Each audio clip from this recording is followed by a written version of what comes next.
Kita berdoa. Bapa di dalam surga, ini kami anak-anak-Mu ya Tuhan, datang ke hadirat-Mu, dan saat ini kami akan mendengarkan firman-Mu.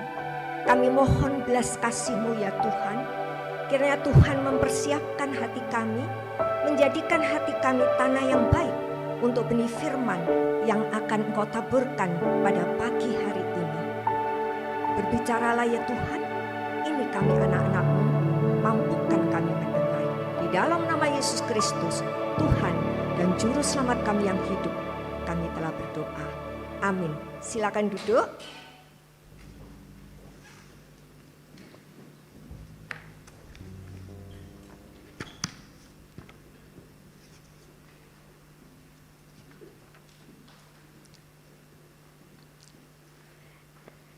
Di Kanada itu ada seorang pegulat profesional bernama Chris Benoit yang sangat terkenal. Ia dikenal sebagai artis yang berbakat dan pekerja keras. Namun dalam kehidupan pribadinya itu penuh ketegangan dan konflik keluarga. Jadi dia mengalami tekanan emosional dan stres berat karena bukan hanya masalah karir, tetapi juga dia punya konflik serius dengan istri dan anak-anaknya. Jadi dengan berbagai tekanan itu dan ternyata ya, konflik-konflik itu tidak terselesaikan dengan baik. Akibatnya pada bulan Juni tahun 2007, ya, Benoit ini lahir tahun 67, Juni 2007, Benoit ini melakukan tindakan ekstrem dan tragis. Yaitu apa? Dia membunuh istrinya dan anaknya sebelum dia mengakhiri hidupnya sendiri. Memang ini contoh yang sangat ekstrem sekali, ya. Konflik yang tidak terselesaikan ternyata berujung begitu tragis. Mungkin kita tidak mengalami seperti Benoit ini.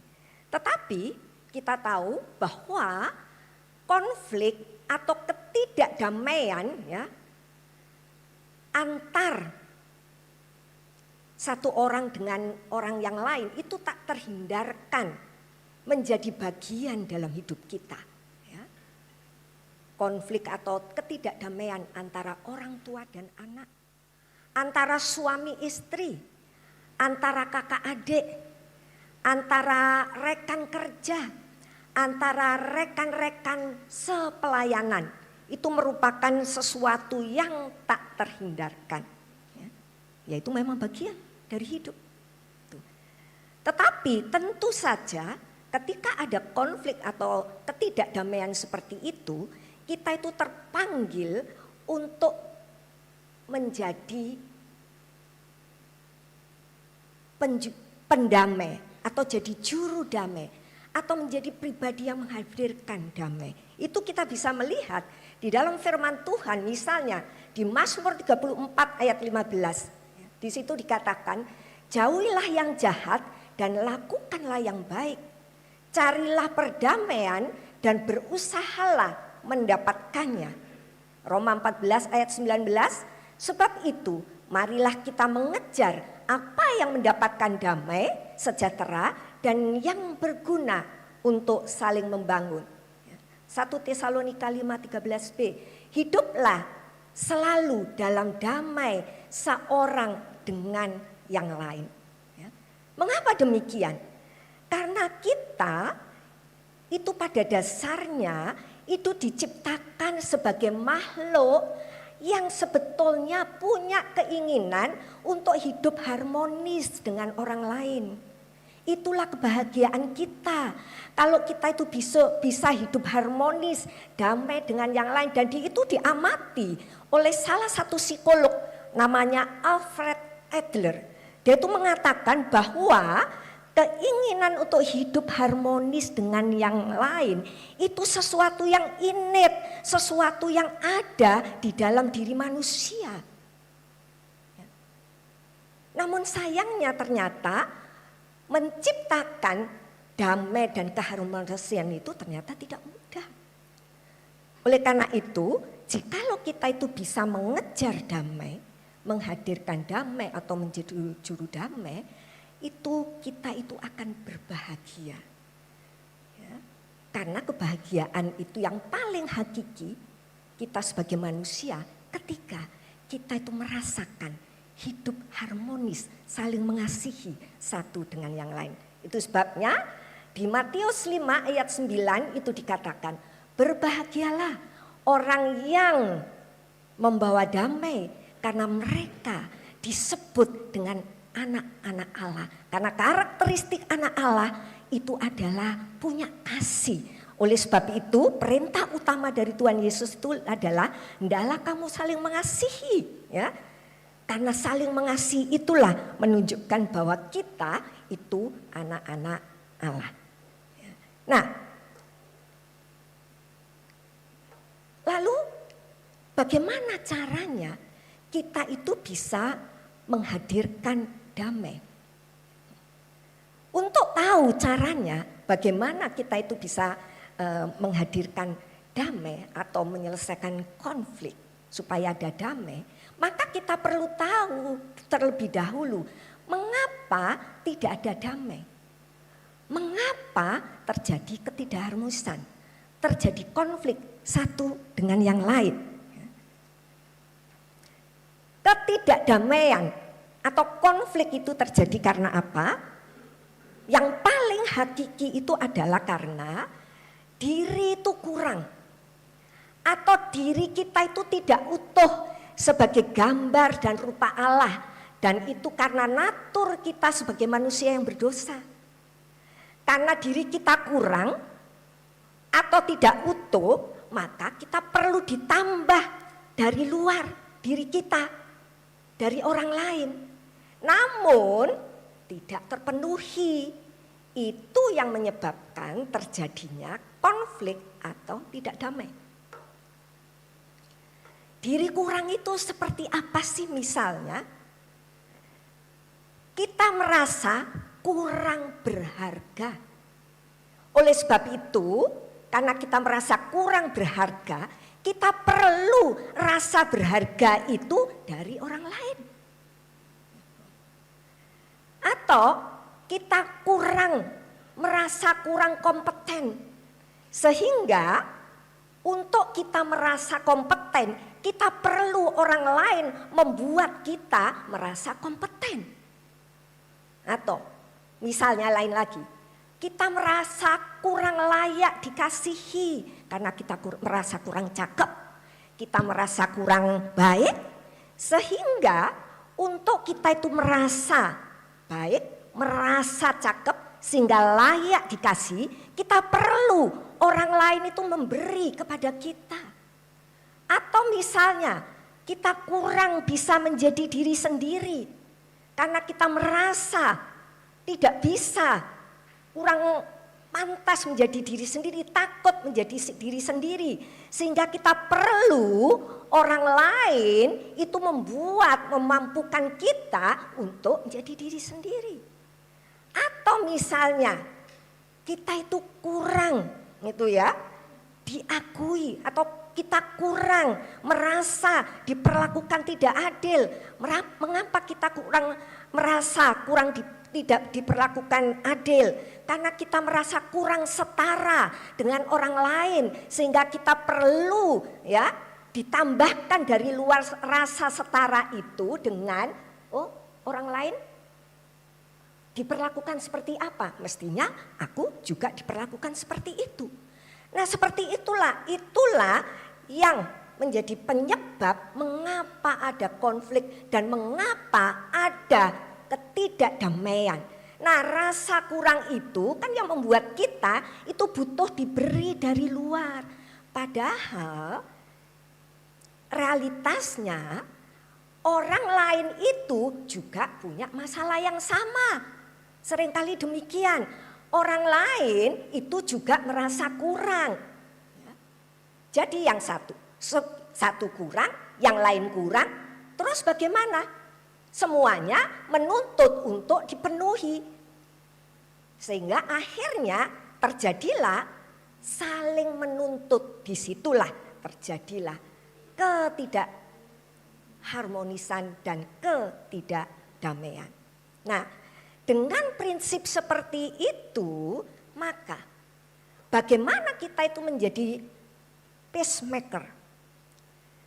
Intinya kita itu menjadi peacemaker adalah belajar untuk mengembalikan atau membangun keutuhan kita, rasa cukup kita sebagai gambar dan rupa Allah yang sudah rusak akibat dosa, natur dosa kita. Secara personal maupun secara komunal, ya, sebagai anggota tubuh Kristus. Dan ini merupakan proses seumur hidup. Merupakan bagian dari proses pengudusan progresif. Ketika kita itu menjadi orang percaya, sudah menerima Tuhan Yesus sebagai Tuhan dan Juru Selamat kita secara pribadi, maka kita masuk di dalam proses pengudusan di mana kita bertumbuh menjadi semakin serupa dengan Kristus, ya. Filipi 2 ayat 12 itu mengatakan, kerjakanlah keselamatanmu dengan takut dan gentar. Salah satunya itu adalah dengan belajar menjadi utuh. Karena apa? Karena kalau kita itu menjadi utuh, kita tidak merasa diri kita kurang, ya, utuh nih. Maka ketika kita itu tidak mendapatkan dari orang lain, kita tidak merasa kurang. Meskipun orang lain tidak menghargai kita, meskipun orang lain tidak mengakui kita, ya, kita tidak merasa kurang. Karena kita sudah merasa utuh gitu. Dan meskipun kita mendapatkan sesuatu dari luar, ya, itu juga tidak menambahkan apa-apa karena kita sudah merasa utuh. Nah, itulah prinsip bagaimana kita itu menjadi peacemaker. Lalu bagaimana caranya? Caranya itu tentu kita meneladani Tuhan Yesus.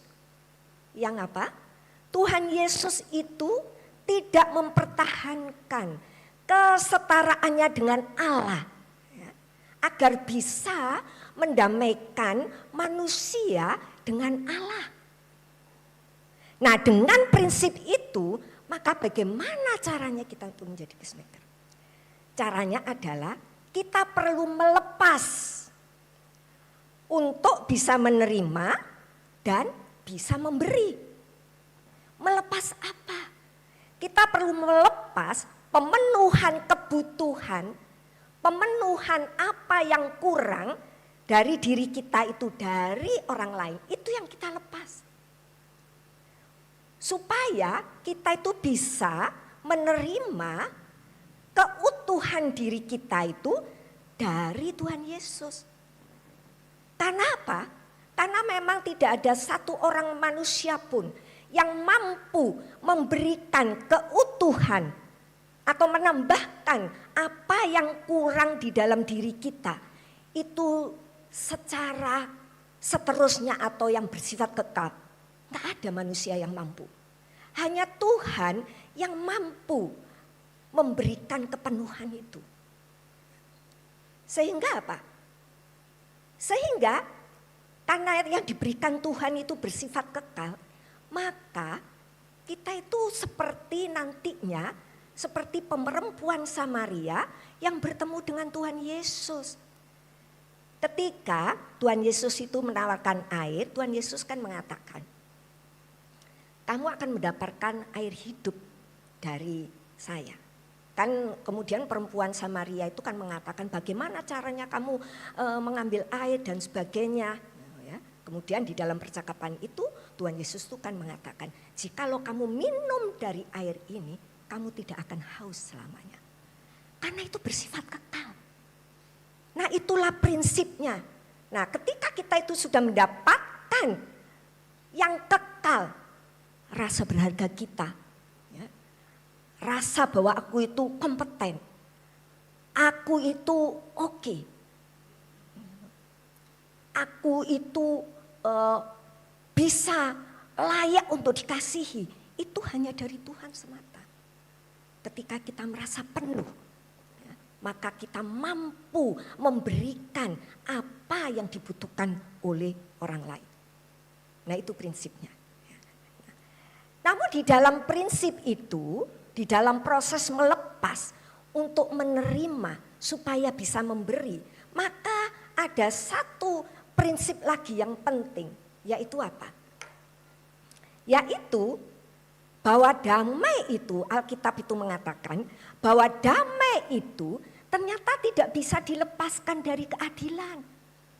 Mazmur 85 ayat 11b itu mengatakan, keadilan dan damai itu berpeluk-pelukan.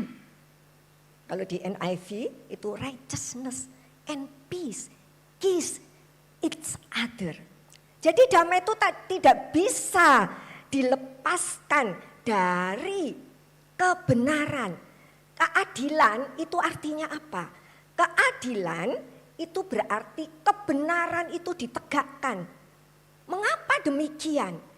Karena ketidakutuhan kita itu akibat natur dosa kita. Manusia yang sudah jatuh di dalam dosa. Sehingga ketika kita merasa kurang, itu sebetulnya kita itu sudah menyimpang dari sasaran Allah yang sesungguhnya ketika menciptakan kita. Dengan kata lain, damai itu diperoleh ketika seseorang itu mendapatkan keutuhannya dengan menyadari ketidakbenarannya yang ada di dalam dirinya. Nah, dengan prinsip yang seperti itu, maka konflik itu tidak boleh kita hindari. Konflik itu merupakan bagian daripada hidup. Perlu kita hadapi. Karena justru apa? Justru melalui konflik itu kita bisa melihat apa yang kurang di dalam diri kita. Kita itu merasa kurang di bagian yang mana? Oleh karena itu, apa yang diperlukan ketika kita itu mau menjadi peacemaker? Yaitu mengenali ketidakutuhan atau apa yang kurang. Atau apa yang kita butuhkan dari orang lain. Itu pertama. Kedua, kita perlu memahami kebenaran aplikatif yang kita butuhkan. Apa kebenaran firman Tuhan yang perlu kita aplikasikan di dalam kita merespons apa yang kurang. Kalau misalnya kita merasa diri kita kurang berharga, masa iya Tuhan menciptakan kita itu seperti itu?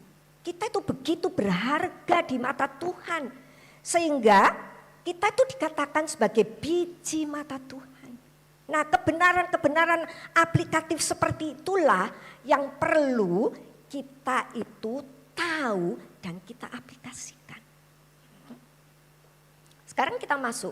Tadi kan kita harus secara personal maupun secara komunal, ya kan? Kalau secara personal, bagaimana kita itu menghadirkan shalom, menghadirkan damai? Kalau secara personal berarti kita bertumbuh menjadi seorang pribadi yang menghadirkan damai. Jadi kepribadian kita itu memang kepribadian yang menghadirkan damai. Roma 12 ayat 18 itu mengatakan, sedapat-dapatnya jikalau itu bergantung kepadamu, hiduplah dalam perdamaian dengan semua orang.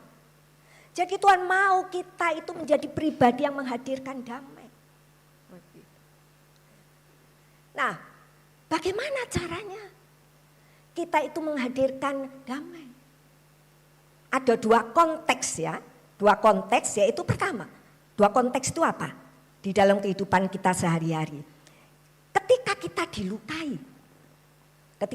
dilukai, hati kita terluka, kita jadi hidup enggak damai dengan orang yang melukai kita. Dan ketika kita melukai, itu kita juga tidak hidup damai, menyebabkan ketidakdamaian. Seperti itu. Nah, di dalam dua hal itu, maka hal yang pertama yang perlu kita lakukan, kita coba koreksi. Kenapa kok aku tuh merasa terluka? Misalnya, apakah karena aku merasa tidak dihargai? Sehingga kok aku perlu rasa berhargaku itu harus dikasih orang itu. Kadang-kadang orang tertentu, si A tuh ya, itu. Saya butuh rasa berharga dari dia. Apakah itu yang kurang? Kita itu merasa kurang berharga. Atau kita itu merasa diri kita itu merasa direndahkan. Kenapa kita terluka? Kok karena merasa direndahkan? Apakah kita itu merasa kurang kompeten? Apa itu yang kita rasakan kurang kompeten? Kemudian kalau kita itu melukai orang lain, kenapa kita menyerang orang itu? Oh, karena orang itu kata-katanya atau tingkah lakunya, body language-nya terkesan meremehkan saya, merendahkan saya. Apa yang terjadi di dalam diri saya? Kenapa saya merasa seperti itu? Saya harus menyerang orang lain, melukai orang lain. Kenapa? Berarti aku tuh merasa diriku tuh hina, merasa kurang terhormat. Apakah seperti itu? Nah, tentu kita perlu minta pertolongan daripada Tuhan. Mazmur 139 ayat 23-24, selidikilah aku ya Allah dan kenalah hatiku. Ujilah aku ya Allah dan kenalah pikiranku. Lihatlah apakah jalanku serong dan tuntunlah aku di jalan yang kekal. Setelah kita itu mengoreksi apa yang kurang di dalam diri kita, maka kita perlu minta kepada Tuhan, kita berdoa, Tuhan, kenapa saya tuh merasa kurang?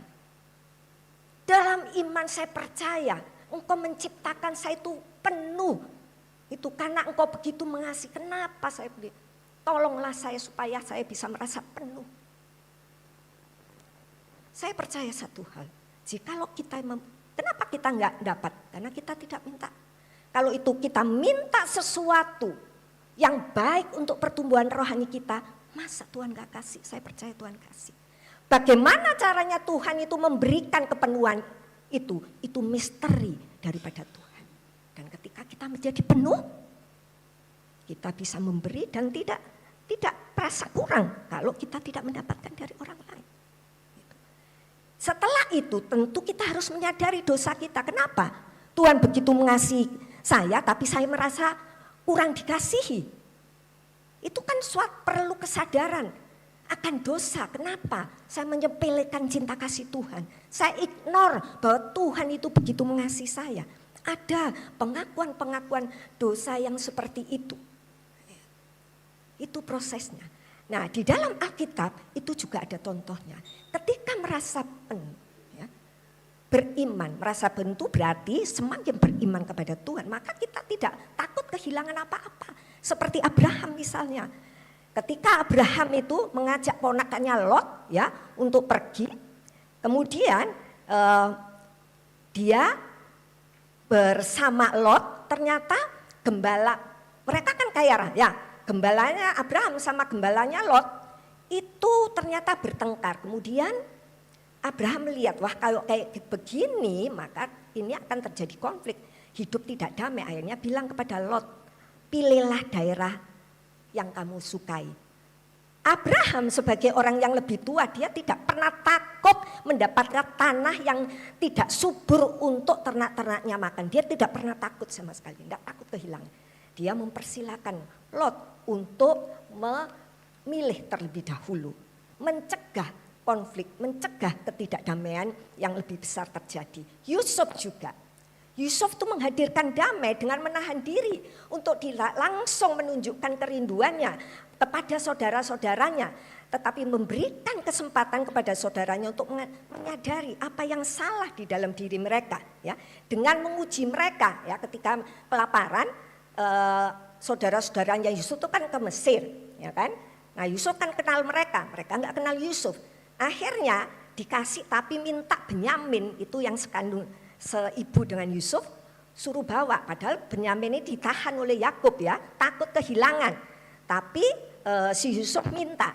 Kemudian pas Benyamin juga dibawa ke situ, kemudian sengaja kan Yusuf itu menaruh sesuatu gitu ya di dalam karungnya si Benyamin ya. Kemudian ketahuan ya menaruh piala peraknya, ketahuan. Akhirnya Benyamin kan Yusuf bilang harus jadi budakku. Kemudian Yehuda itu menawarkan diri untuk menggantikan karena dia mengatakan betapa hancur hati ayahnya jika Benyamin itu tidak kembali ya. Nah di situ Yusuf melihat bahwa saudara-saudaranya ini menunjukkan adanya pertobatan gitu. Jadi walaupun Yusuf itu kan sudah mengampuni ya, karena dia enggak marah lihat saudaranya. Dia enggak langsung aku ini Yusuf enggak, tapi dia menegakkan keadilan. Sehingga setelah dia tahu bahwa saudara-saudaranya bertobat, maka barulah Yusuf itu mengatakan bahwa akulah adikmu. Seperti itu ya. Nah itu secara personal. Bagaimana kalau kita itu sebagai anggota tubuh Kristus secara komunal? Ya. Kalau kita melihat ada saudara seiman kita yang sedang hidup tidak damai satu dengan yang lain, maka kita itu juga terpanggil untuk menjadi juru damai. Karena apa? Karena kalau anggota tubuh Kristus itu ada yang sakit, maka semuanya juga ikut sakit. Nah, dengan prinsip yang sama ketika kita melihat ada saudara seiman yang hidup tidak damai. Prinsipnya itu apa? Kita tidak bertindak sebagai hakim ya. Oke, kamu ya sini, kamu sini. Ini yang salah, ini yang benar. Tidak bertindak sebagai hakim, tetapi sama prinsipnya dengan yang personal. Maka kita perlu mengerti apa yang menjadi kebutuhan masing-masing pihak yang tidak terpenuhi sehingga permasalahan itu terjadi. Sehingga terjadilah konflik. Kemudian setelah mengerti apa yang mereka butuhkan, maka kita itu memohon hikmat daripada Tuhan, mencoba untuk menghadirkan apa gitu ya, dosa yang perlu dinyatakan. Dan menolong mereka untuk terhindar atau menghindarkan mereka dari perbuatan dosa. Dengan bijak itu artinya memberikan validasi terlebih dahulu. Hal-hal positif terlebih dahulu yang ada di masing-masing pihak kalau ada. Dan itu kita bisa lihat di contoh yang terjadi di dalam Alkitab. Yaitu apa? Yaitu yang terjadi di dalam Abigail. Ya. Jadi Abigail itu kan mencoba mendamaikan Daud dengan Nabal. Apa yang terjadi pada saat itu? Ya. Jadi Daud ini kan sedang melarikan diri dari Saul dengan 600 pengikutnya. Dan dia nampaknya itu berhenti di dekat padang gurun peternakan Nabal. Nah Daud ini memberikan perlindungan ketika berada di situ. Dia bertindak gitu ya sebagai tembok yang melindungi ternak-ternak Nabal. Kemudian suatu saat Nabal ini sedang mengadakan pesta pengguntingan bulu-bulu domba. Kemudian Daud ini menyuruh 10 anak buahnya untuk minta sedikit makanan. Tapi apa yang terjadi? Nabal bukannya memberi tetapi menolak dengan kasar dan menghina Daud. Sehingga Daud menjadi marah dan bersumpah gitu ya, karena dendam dia bersumpah akan menghabisi semua laki-laki di rumah tangga Nabal sebelum matahari terbit. Kemudian bujang-bujang daripada Nabal itu datang ke Abigail, istri daripada Nabal, seorang wanita yang cantik dan bijak. Lalu apa yang dilakukan oleh Abigail? Kebutuhan Daud saat itu apa sih? Saya tuh cuma minta makanan sedikit supaya ini loh bisa makan pengaku itu. Abigail tahu apa yang dibutuhkan oleh Daud. Maka sebelum dia datang bertemu dengan Daud, maka dia mempersiapkan 200 roti, 2 kirbat anggur, 5 ekor domba yang sudah diolah, 100 kismis, 200 buah ara. Dia suruh bawa pengawal-pengawalnya, kemudian pengawal-pengawalnya disuruh datang terlebih dahulu ketemu Daud. Setelah itu barulah Abigail datang dan dia sujud di hadapan Daud dan memohon maaf. Kan ini kan suaminya, memohon maaf, memintakan maaf atas kelakuan suaminya terhadap Daud. Dan dia menyatakan, ya, memberikan validasi kepada Daud bahwa Daud itu bertindak benar, dia itu tidak jahat kepada Nabal, bahkan dia itu melindungi, menolong gitu ya, supaya ternak-ternak Nabal itu terjaga. Dan kemudian Abigail itu juga mengatakan gitu ya, bahwa maafkanlah itu suamiku Nabal yang memang seorang bebal, abaikanlah dia. Tapi kemudian Abigail itu juga menyatakan kebenaran kepada Daud, yaitu apa? Dengan menolong Daud untuk tidak melakukan dosa, yaitu menumpahkan darah tanpa alasan karena bertindak sendiri di dalam mencari keadilan. Jadi Abigail menyatakan itu supaya tuanku itu tidak menumpahkan darah tanpa alasan, yang nantinya itu akan tuanku itu sesali. Dosa yang nantinya kalau itu Daud lakukan akan dia sesali sendiri. Ketika Daud mendengar hal itu, maka Daud mengucap syukur kepada Tuhan, ya. Karena apa? Karena dia terhindarkan dari perbuatan dosa. Jadi ketika menolong dua pihak yang berkonflik tidak hidup damai, hal yang penting diperhatikan juga menghindarkan mereka dari dosa. Termasuk juga contohnya itu Yonatan. Yonatan itu kan mendamaikan Saul dengan Daud. Saul itu kan iri kepada Daud karena Daud itu bisa memenangkan berlaksa-laksa. Kalau Saul kan beribu-ribu. Saul merasa dirinya kurang kompeten. Tetapi apa? Yonatan itu datang kepada Saul dan mengatakan hal-hal baik yang telah dilakukan oleh Daud. Dan dia mengatakan ya kepada Daud gitu. Justru sebetulnya kehadiran Daud itu membawa keuntungan karena dia mempertaruhkan nyawanya dan dengan mengalahkan Filistin. Kemudian Yonatan mengatakan, apakah engkau hendak berbuat dosa dengan membunuh Daud tanpa alasan? Lalu apa respon daripada Saul? Hasil sementara memang, setelah itu dia melakukan lagi, tapi paling tidak hasil sementara. Saul itu mengatakan demikian. Saul bersumpah demi Tuhan yang hidup, Daud tidak akan dibunuh. Saudara-saudaraku yang terkasih, bagaimana dengan kita semua? Kalau kita sedang ada di dalam kondisi tidak damai, konflik dengan orang lain. Mungkin konflik itu juga konflik yang sudah belum terselesaikan sampai saat ini. Kita tidak perlu merasa diri kita buruk. Semua kita pernah mengalaminya atau sedang mengalaminya atau nanti mungkin kita mengalaminya.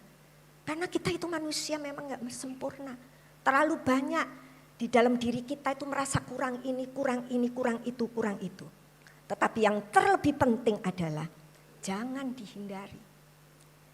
Mari kita pakai itu semua untuk melihat apa yang kurang. Kenapa kita merasa kurang ini, kurang itu, kurang ini. Dan belajar beralih dari minta kepada orang lain, ya, beralih minta kepada Tuhan. Demikian juga ketika kita melihat orang lain konflik, marilah kita berdoa. Apakah kita yang dipakai oleh Tuhan menjadi juru damai. Selain kita juga belajar mengenali apa kebutuhan mereka dan menghindarkan mereka dari dosa yang mungkin akan mereka sesali. Kalau dipikir-pikir ya Bapak Ibu, kita yang kurang, kok orang lain yang disalahkan, ya kan? Kita yang merasa kurang berharga, merasa kurang kompeten, tapi kita marahnya sama orang lain. Sebetulnya enggak fair bukan kita? Tapi itulah kita, manusia berdosa. Tetapi kita bersyukur kepada Tuhan. Karena Tuhan itu selalu membukakan pintu yang lebar bagi kita. Untuk melalui konflik-konflik seperti itu, justru itu adalah jalan untuk kita belajar menjadi utuh, penuh hanya oleh Tuhan semata. Mari kita berdoa. Bapa di dalam surga, kami mengucap syukur dan berterima kasih karena Engkau tidak pernah berhenti berbicara kepada kami. Engkau tidak pernah membiarkan kami ada di dalam kondisi tidak bahagia karena kami tidak hidup damai dengan orang lain, terutama dengan saudara seiman kami. Kami sadar ya Tuhan bahwa kami manusia berdosa. Oleh karena itu ya Tuhan, saat ini kami juga datang ke hadirat-Mu, mau mengakui dosa-dosa kami. Karena seringkali kami bukannya jadi juru damai, tetapi kami seringkali justru menjadi pembuat onar, penyebab ketidakdamaian. Bahkan jikalau ada ketidakdamaian, kami seringkali juga memperuncing ketidakdamaian tersebut. Kami juga mengaku bahwa kami seringkali menunjukkan telunjuk kami pada orang lain, menyalahkan orang lain. Kami seringkali tidak mau menengok ke dalam diri kami, bahwa kami sebetulnya juga sudah berdosa di hadapan-Mu. Kami juga mengaku ya Tuhan, karena kami seringkali bebal, sehingga kami tidak mau mendengarkan apa yang Tuhan katakan kepada kami. Baik itu melalui perenungan yang kami renungkan dalam saat-saat teduh kami, atau ketika kami mendengarkan firman-Mu, maupun peringatan-peringatan yang Tuhan berikan kepada kami melalui saudara seiman kami. Ampunilah kami ya Tuhan. Kami mengucap syukur dan kami percaya Engkau mendengarkan permohonan pengakuan dosa kami. Dan kami percaya kasih-Mu yang begitu besar itu mengampuni kami. Terima kasih ya Tuhan. Di dalam nama Yesus Kristus, Tuhan dan Juru Selamat kami yang hidup, kami telah berdoa dan mengucap syukur. Amin.